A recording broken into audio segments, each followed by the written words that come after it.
Halo teman-teman, kembali lagi bersama saya di channel Mas Irfan. Sebelum menonton video ini, ada baiknya kalian tekan tombol subscribe dan nyalakan lonceng notifikasi untuk mendapatkan video terbaru dari channel ini. Sesuai dengan yang saya bilang, kalau pada part kedua saya akan mengganti ban cacing dengan ban ala-ala road race.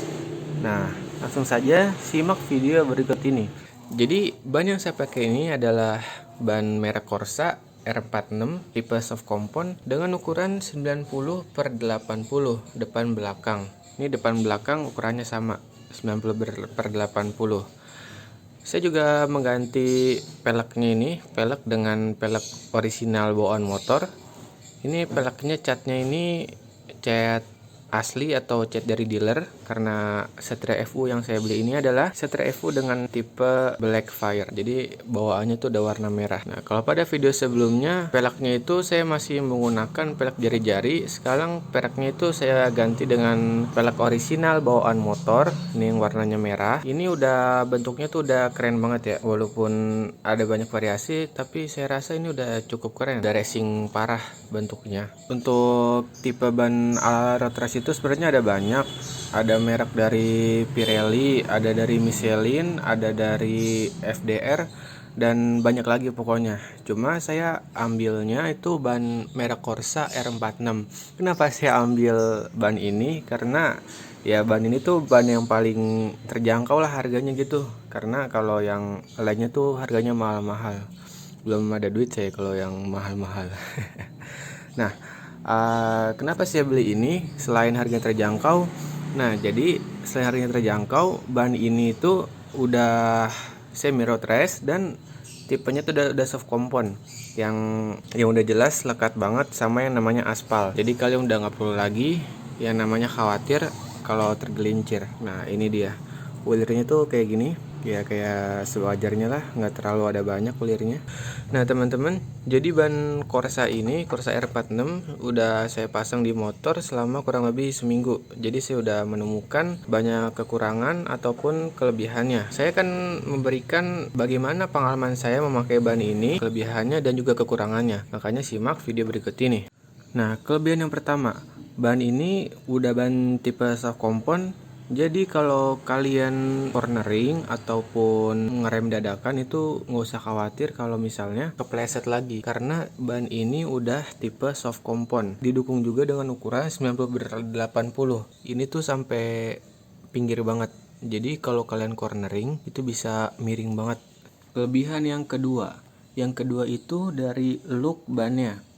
Kalau misalnya pakai ban kecil kan otomatis kayak biasa aja lah ban kecil gitu. Nah, kalau kita pakai ban gede ini tuh kelihatannya lebih gagah gitu, lebih gahar. Ukurannya lebih gede, kemudian kualitasnya juga mantap.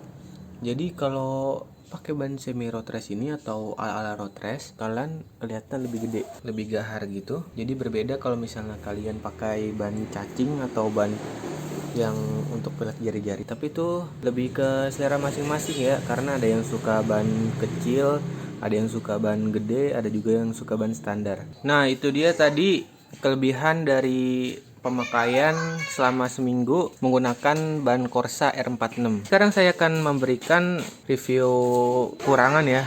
Nah, yang pertama itu akselerasi. Kenapa saya bilang akselerasi? Karena kalau misalnya kita pakai ban ala road race ini, otomatis bebannya itu lebih berat karena ukurannya itu lebih besar. Beban itu semakin bertambah sehingga akselerasi menjadi kurang. Apalagi bannya itu depan belakang ukurannya itu sama 90/80. Kemudian kekurangan yang kedua. Yang kedua, kekurangannya adalah bannya ini tuh boros banget. Kenapa boros? Karena ban ini tipenya ban soft compound. Kalau misalnya kalian pakai untuk harian itu sangat nggak cocok.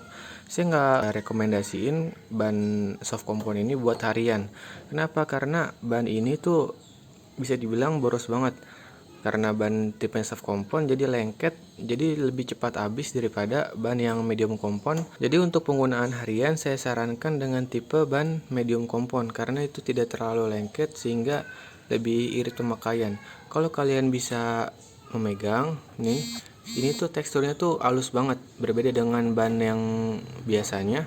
itu agak lebih kasar. Kalau itu lebih halus, lebih lengket gitu. Jadi saya nggak rekomendasiin ban ini buat ban harian karena itu boros banget, jadi lebih cepat habis. Kenapa saya pakai ban soft compound ini? Karena saya pakai motor ini itu nggak harian, paling seminggu bisa sekali atau 3 kali pemakaian, nggak tiap hari. Karena kalau misalnya tiap hari itu pasti lebih boros. Kemudian yang ketiga itu penyesuaian. Jadi kalau bagi saya perlu penyesuaian sedikit terhadap ban ini karena ukurannya itu lebih besar, lebih berat. Yang sebelumnya saya pakai ban cacing atau ban yang lebih kecil, lebih ringan, sekarang jadi lebih berat gitu. Tapi itu tergantung kepada ridernya sendiri sih. Kalau misalnya ridernya cepat menyesuaikan itu ya paling sehari 2 hari udah langsung sesuai lah. Tapi jujur ini kalau misalnya untuk cornering ini enak banget.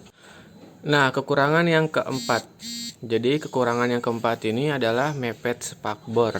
Kenapa saya bilang mepet spakbor? Karena kalian bisa lihat sendiri di sini itu nggak lebih dari 1 cm ya. Kayaknya nggak ada 1 cm nih. Tipis banget. Sebenarnya ini spakbornya tuh nggak bisa dipasang. Cuma saya akalin sama abang saya ya. Jadi bisa kepasang kayak gini. Jadi bautnya nih nggak bisa masuk karena spakbornya itu ke atas. Jadi nggak pas sama lubangnya. Akhirnya saya akalin. Gimana cara saya ngakalinnya? Jadi ini kan baut yang aslinya. Nah itu kan kalau masuk kayak gini itu nggak nyampe belakang. Soalnya ini tuh spakbornya gara-gara ban ini jadi lebih ke atas. Makanya saya pasang pakai monel. Nah saya ganti monelnya kayak gini. Dari yang kayak gini nih ada giniannya, tuh diganti dengan buat monel yang lurus, yang nggak ada kayak ganjalannya tadi. Jadi bautnya ini bisa pas masuk ke lubangnya. Nah jadinya tuh kalau misalnya kalian jalan ke jalan yang agak basah dan berkerikil, karena bannya lengket jadi kerikil langsung ikut ke bannya, terus masuk ke dalam spakbor ini. Otomatis kerikilnya itu bakalan bunyi serot gitu, serot, bakalan bunyi di sininya karena kerikil sekecil apapun. Dan kalau misalnya jalannya basah itu bakalan ngikut sampai ke sini. Jadi bikin kayak agak berisik gitu, tapi itu nggak terlalu mengganggu sih. Jadi begitu teman-teman, kekurangan dan kelebihan dari pemakaian ban road race ini selama kurang lebih seminggu. Mungkin teman-teman sendiri ada yang pakai juga ban road race kayak gini. Bisa cerita ya di kolom komentar, kita sharing-sharing bagaimana pengalamannya, biar teman-teman yang lain juga tahu gimana rasanya kalau pakai ban besar atau ban road race ini. Oh ya teman-teman, hampir lupa tadi. Jadi selain saya ganti pelek jari-jari dengan pelek orisinil dan ban dengan ban road race, saya ganti juga yang namanya plat nomor. Nah kemarin plat nomornya itu masih biasa, sekarang plat nomornya udah saya ganti. Ini plat nomor custom ya. Bentuknya kayak hitam polos dan di sini tuh kayak ada mika gitu buat ngelapisin, jadi nggak tajam lagi. Kalau kemarin itu masih plat biasa. Nah yang di belakangnya juga saya ganti juga dengan plat nomor sama kayak yang di depan, plat nomor custom, warnanya hitam, di sini ada mikanya. Jadi pada part kedua ini saya udah ganti pelek dengan pelek orisinil, ban dengan ban road race, plat nomor custom. Nah untuk part selanjutnya saya akan ganti shocknya. Karena kalau misalnya road race tanpa shock aftermarket itu kayaknya kurang mantap. Pasti kalian penasaran kan saya pakai shock breaker aftermarket merek apa? Maka dari itu jangan lupa subscribe channel ini dan nyalakan lonceng notifikasi agar kalian nggak ketinggalan part selanjutnya dari project Tailuka road race ini. Oke, sekian video dari saya ucapkan terima kasih. Jika ada pertanyaan tulis di kolom komentar. Sampai jumpa pada video berikutnya.